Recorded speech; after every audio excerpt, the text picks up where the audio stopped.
Hey guys, Renfail here, still on the road, not at the home office yet, but I wanted to talk about Dragon's Dogma 2 quickly this morning because I know they just did a big quality of life patch and they just announced a 2-hour free trial for all platforms. So PS5, Xbox Series X, PC. You can now go download a free trial, which is 2 hours of gameplay on any platform, and just give it a shot. So that leads me to the purpose of this video, which is to talk about, is the game worth it? Should you try it? Are you going to have fun playing it? And I think there are caveats to that. I think overall it was an enjoyable experience. I put out something around, I think the playlists, if I'm not mistaken, has like 115, 120 videos in it that I did in between, like the lead up to Dragon's Dogma 2, the actual playthrough, and then a bunch of post videos. I didn't get too deep into the New Game Plus mode because by the time I had gotten to New Game Plus, I had sort of already seen everything I wanted to see and gotten out of the game everything I wanted to get out of it. So let's talk about it for a minute. Is it worth playing? Should you play Dragon's Dogma 2? I think that if you go into it knowing what it is, it can be a very pleasant experience. So, what is the game? It is not a super deep RPG. It is a hack and slash combat game at its core. It has some really fun combat, like really fun combat. The VFX are amazing. The animations, in terms of the fight styles, the different ways you can play. I did a Magic Archer on my first playthrough, had a lot of fun.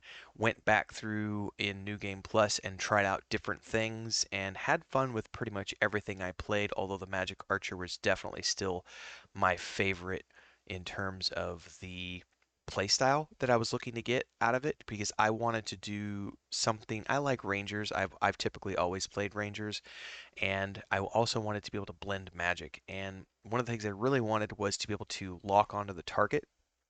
And that's something that you can't necessarily do with a lot of the melee builds. But with the magic builds in particular, you get the targeting reticle that allows you to lock on to specific parts of monsters when you're going into combat. And that was something that I found incredibly enjoyable.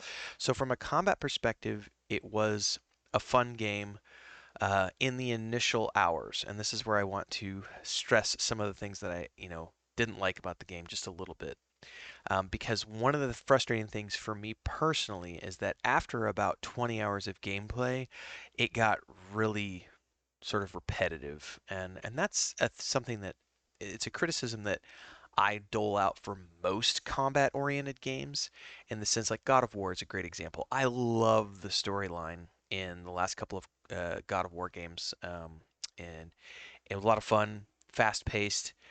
Um, Action sequences, great storyline, everything else. But after about 20 hours of gameplay, the combat gets really repetitive in the games that are primarily combat oriented. This is even true of like Jedi Survivor and Jedi Fallen Order. Even though I love Star Wars and I love lightsabers, at some point you're just mashing the same combos over and over and over.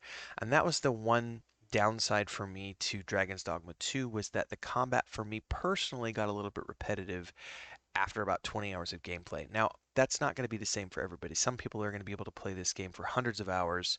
I'm watching the screen right now. This lock-on stuff is what I'm talking about. I absolutely loved that part of it for the Magic Archer. It was a great playthrough. I played on this Series X. It was great. Um, but the thing about it is that at some point you are just roaming around killing endless waves of goblins and wolves and the random minotaur and ogre and so on and so forth. The dragons and the drakes are pretty few and far between, and this is something where I think that the game's director made a lot of waves when he said in the the pre-launch press, talking about how if your game is interesting enough, you don't need fast travel. And they touted their game as being, I think, like 4 times larger than the original game. How it was this massive world and so on and so forth. That wasn't actually the case for me personally. Because of the fact that when I was traveling between locations, you're constantly getting spammed by waves of goblins and lizards and wolves and stuff, and they're just different skinned versions of the ones that you've already seen. And for me personally, that became a little repetitive after, again, about 20 hours of gameplay. That being said, the game world looks absolutely breathtaking. Visually, it is a stunning game. Um, it's it's not as big as you might think. I don't know that my videos are going to show like the whole map here. But one of the things I quickly learned is that the map feels like it's very, very big at the very beginning. But then when you actually start to travel the walkways and everything else, you realize that the size of the map might be as big as this screen, but you're actually only discovering about a third, if not a half of that map is all you're really ever going to travel because there's a lot of blocked off places. So like on the screen right here, you see a very linear path carved through the mountains. So on either side of you are these big, huge walls and that lead, basically you're in a canyon here. You can't go up on top of those places. So you just have a lot of empty backdrop that you can't necessarily go to. Now, other places you can. There are places, I'm going to look at the map right now as we wander through. You see it's opening up ahead. We can see there's like a little plateau up directly ahead of us that we could go up to if we wanted to, up to the right. So there are places where you can go climb up, but you can't get everywhere. And that also leads to the cavern system, which can be somewhat expansive, but at the same time, once you've seen one cavern, you've kind of seen them all, and they kind of all look and feel the same. So it's a game where at first glance everything is very beautiful, everything is very flashy, the combat is very good, the animation sequences are very good. But for me personally, after those initial hours of gameplay, the allure started to wear off a little bit, and I got to the point where it started to feel just repetitive from the world building to the VFX to everything. And I think for me personally, that was one of the things that kind of led to it feeling a little, mm, at the end of the day, I wasn't disappointed. I did give it a very good review, and I would probably go back and play it again if they ever increased the um, uh, console's frame rates to be more than locked at 30. I originally defended that um, criticism from the game. It's not that big of a deal that it's locked at 30 frames. The reason being because um, if it's not a shooter, I'm not that, by the way, see me climbing here? This is an area where you can go up, but you can also see all around us there are these huge mountains and things that you just can't get to. That was one of my criticisms. Anyway, to spin back around to fast travel, it was one of the things that I really wish the game would have had, which was more fast travel. And I think that's one of the things they just added in the quality of life patch was more aux cart locations to be found, which does add more fast travel to the game. And I think that was something that was very much needed because, like I said, the game world feels big. It's not that big, but it does get very tiring having to run everywhere on foot, especially when you're going back and forth between these locations that take you 20 to 30 minutes to run between, and you're constantly getting hit by, different, waves of reskinned goblins and wolves and stuff. Um, anyway, the storyline is mid.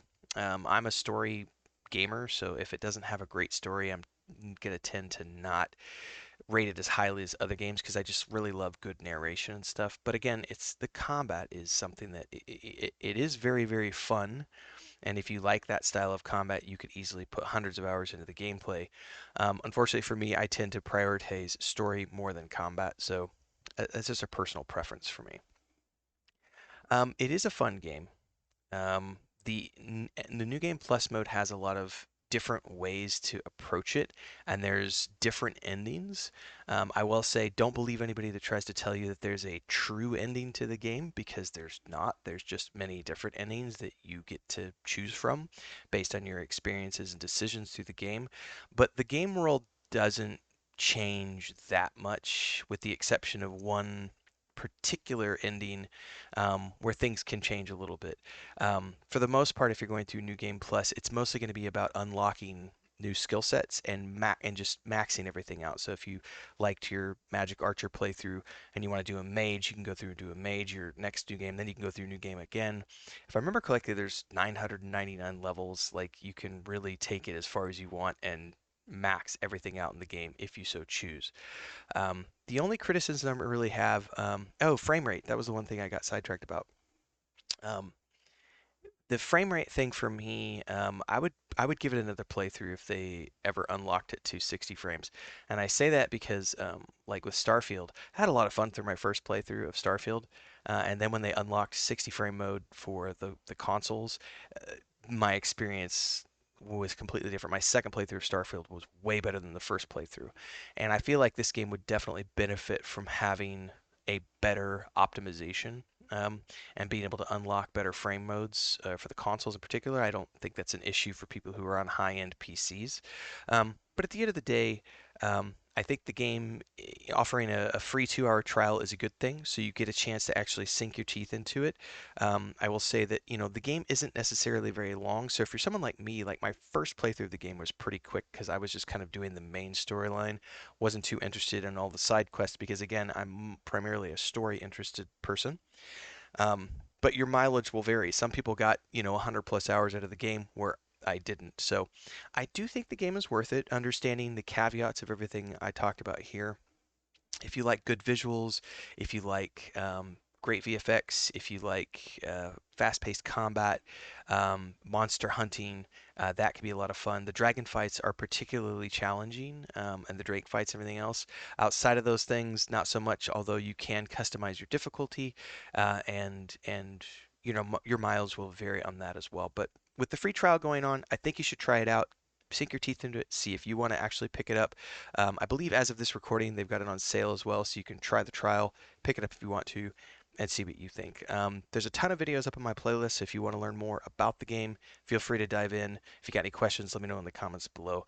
I'll be home soon in the main office, back to multiple monitors, green screen, and everything. So in the meantime, like, subscribe, hit the bell icon, everybody, and I'll see you in the next one.